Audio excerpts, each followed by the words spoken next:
New Tame Impala just dropped and it's time for a review of Tame Impala 5, Deadbeat. I know what you're thinking, oh, the album just dropped. How are we already getting a full-length review? You didn't know? Man, I moved to Australia, babe. I'm a local, babe. You know what I'm saying? I got to listen to the album 12 hours early, mate. I got my connections.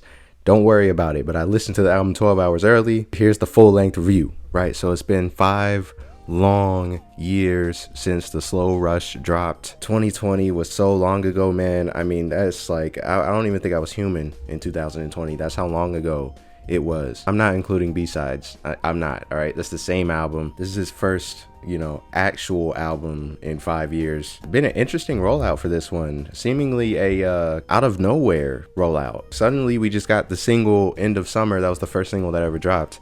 And then it was just, let's go from there. So the opening track, My Old Ways, starts off with like this almost voice note, piano-y kind of intro, as if you were in the studio with Kevin Parker and he was showing you a new song he was working on. Probably a minute intro or whatever. It's cool, but it leaves me wondering, well, what's next? And then we get what's next, and that the beat drops, essentially. My Old Ways is a very it's very vibey. It's very nice. It's a great start to the album, honestly. Like I was a little nervous. I love this flow. It's about 2 minutes and 30 seconds into the song. I know that's very specific, but 2 minutes and 30 seconds to the song, there's a nice little catchy flow. He's very good at having these just like middle of the song, like memorable flows for no reason, I gotta say, this entire album has a lot of boots and cats beats. But that's not necessarily a bad thing, especially for an album that's, greatly inspired by just house music. No Reply is the second track on this album. Another good one, in my mind. We get kind of a deep voice Kevin Parker on this one. Puberty Parker, if you will. A funky beat, almost industrial. I don't want to say industrial because it's like, industrial means like some real, crazy what's going on vibes. That's what that implies. But it's like, I want to say 25% industrial beat. This deep voice kind of flow actually does work really well with this beat. Another one that's very catchy off rip. More of a chill song. And then at the end of the song, we have a kind of sad almost. I want to say sad, emotional, or at least, vulnerable piano kind of outro. It's a very somber, not the artist somber. I'm talking about like the mood somber. And I thought that was very interesting to have that contrast at the end. Really, you could be dancing throughout this whole song and then all of a sudden you're getting hit with the saddest pianos you've ever heard. It's going to be a recurring trend on this album that I'll get to in a second. Then we have Dracula, which was I believe the third single that was dropped before the album. Probably the best on here. I gotta say, number one, Halloween banger. This timing couldn't have been any better for this album to drop, because this song, at least this song, you go into any Halloween function, party, whatever, this has got to be in the playlist. This is instant Halloween. This is like a modern day Thriller, I mean, that's a high bar to put it at, but it's giving off that vibe, where it's intentionally designed to be a Halloween-y song, but it's very good, very danceable. It could be good in any weather, any season. I gotta say, the bridge is very good. This album has some very good bridges, at least on this track and the next one. We can go ahead and hit that now. Loser, which was the second single after End of Summer, before the album dropped. I can't put it into words what Loser makes me feel like as a song. Sleazy, is that the right word I'm looking for? It is what it is mentality in the lyrics, the deliveries, the theme of the song. A lot of people complain that it was a lot like a one-note song, monotone. It was just the same thing. And then you get hit with the bridge and that changes the whole flow of the song, and that can honestly make you fall in love with the song. That's how music is a lot of times. Some tracks, you don't think you'll like it, and then a certain part hits and it carries the whole song, and now you love the song. It's happened far too often, even just on Tame Impala songs alone, for me to even, I have to make note of that. Obviously, we've heard those two songs before. They've been out for, at least a month each, and nothing new there. Oblivion, bit of a weak one this one is. I'm not feeling this one as of right now, as of the first 12 hours of listening. Not dancing, not feeling it in any way. Maybe it'll grow on me, I don't know. It's almost reggaeton. It's too shy to be reggaeton. It's got the skeleton, but it doesn't have the meat in the skin. You know what I'm saying? It's not good. It doesn't hit the way I think he wanted it to. And then we get hit with another kind of disappointing one in my mind. Not My World. I've listened to it back a few times and I feel like it has gotten a little bit better, but it's not leaps and bounds. To me, this is another weak point in the track list. The first half almost reminds me of Lonerism, which isn't my favorite Tame Impala song, but it's just, it made me think about that album a little bit. Maybe you guys will agree or disagree with me, but I feel like it gave off that Lonerism vibe. Second half just sounds like TikTok edit music, and that's a shame. It's cringy just saying that sentence out loud, but I'm telling you right now, you can listen to the song yourself.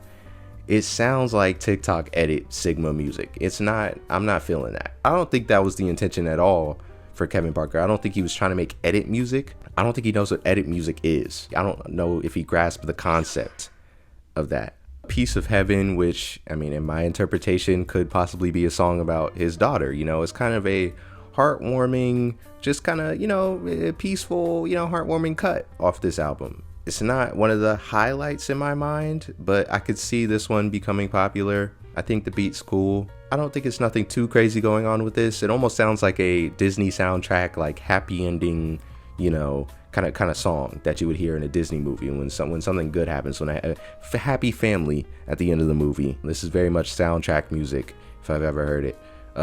Not bad.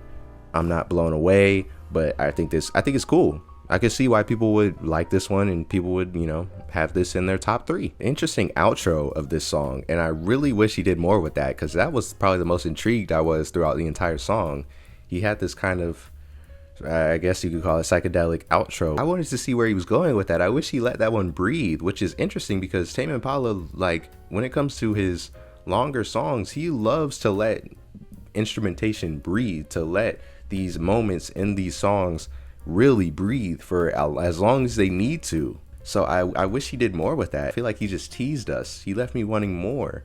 Then we have Obsolete, which is much more my tempo. It feels like it could have been a slow rush B-side. I could see it sitting right next to Breathe Deeper, or even a No Choice for that matter. And let me know if this is a stretch, but it almost gives me like, this is like what Timbaland used to do with his beats back in the day, you know? I know Timbaland isn't in the highest of graces now in 2025 because he's out there making AI music, and it's I don't want, that's a whole different video, and that will never be made.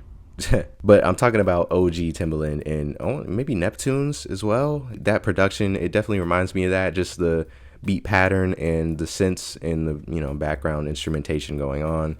Vibey. You know, not much else to say. It's just, it's a nice little track. And then we have the very punchy Ethereal Connection, which was a B-side on the End of Summer vinyl. So this one's technically been released since July. Gotta love the long Tame Impala songs. I love long songs in general. I think those are always ending up being the better songs. A solid 2 to 3 minutes. It takes 3 minutes for this song to really get started. But it's to be expected with like this type of genre, right? This type of genre, this house, this EDM, this dance music. Obviously notorious since the dinosaurs were here. They were making 10-minute long house songs. So that's just, it is what it is. This is just a club thumper. This is just something to get the blood flowing, you know? Like I said earlier, this is a very punchy track. You're literally getting punched in the face with the kicks on this song. Shut the f*** up! The whole thing is oomps, oomps, oomps, oomps, oomps, oomps. I can see why people wouldn't like this track. It's very much different, very much, you know, this type of style isn't for everyone. It's definitely a nice little thing, some sweet for the kids, you know, something for the well, not for the kids, more like for the maniacs. This is a song for the maniacs, if I've ever heard it, right? There you go. Maniac anthem, Ethereal Connection, book it. And then we go back to a more traditional Tame Impala sound with See You on Monday. A kind of a slow one. This track didn't do too much for me, I'm gonna be honest. It almost reminded me of a Joe song, like, you know, Joe Carey, Joe. And I don't think, honestly, it feels weird saying that because Joe himself was heavily inspired by Tame Impala. So is it Joe influence or is it just Tame Impala being Tame Impala? Probably the latter. Yeah, it didn't do too much for me. Not too much to say on this one. Next track, Afterthought, which is a highlight for me, which is probably top 5 for me on this album. It's hard to say when all 3 singles were bangers in my eyes. That's your top 3 right there. All 3 of the singles that were out, that's your top 3 of this album in my mind.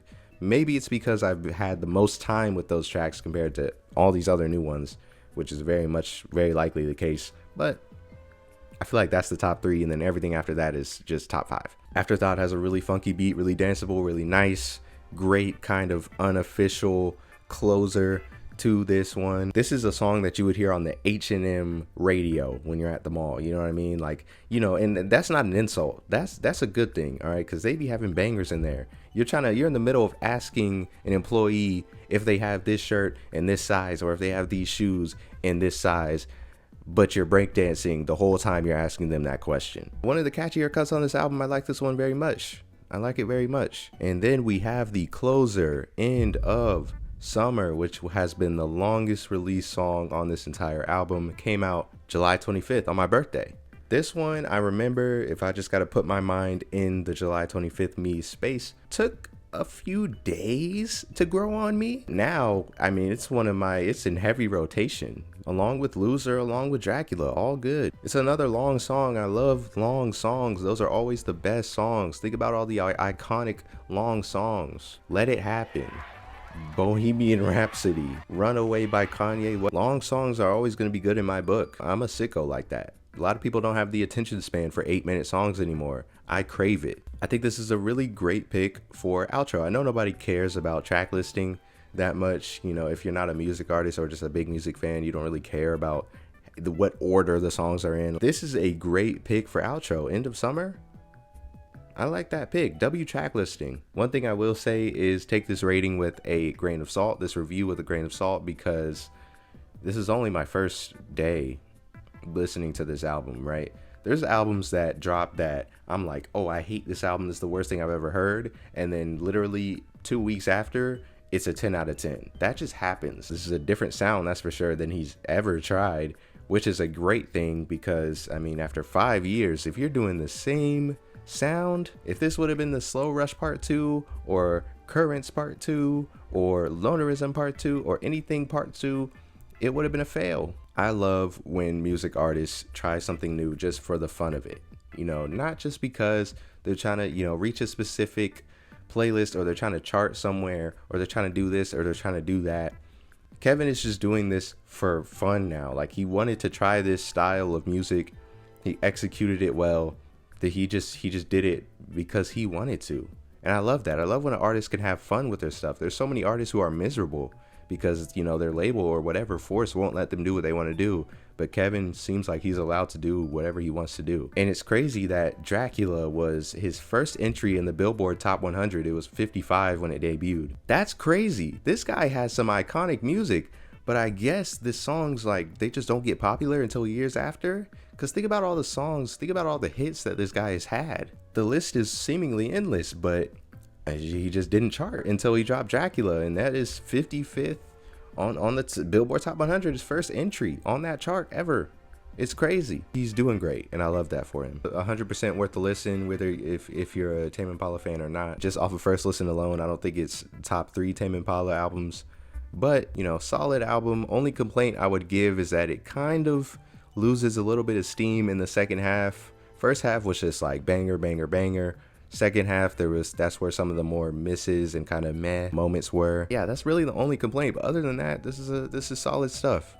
This is solid stuff right here. A lot of my favorite artists been flopping this year, but it seems like you're doing all right, and thank you. Tame Impala, Deadbeat. I'm gonna give this one it's just one guy out of 10.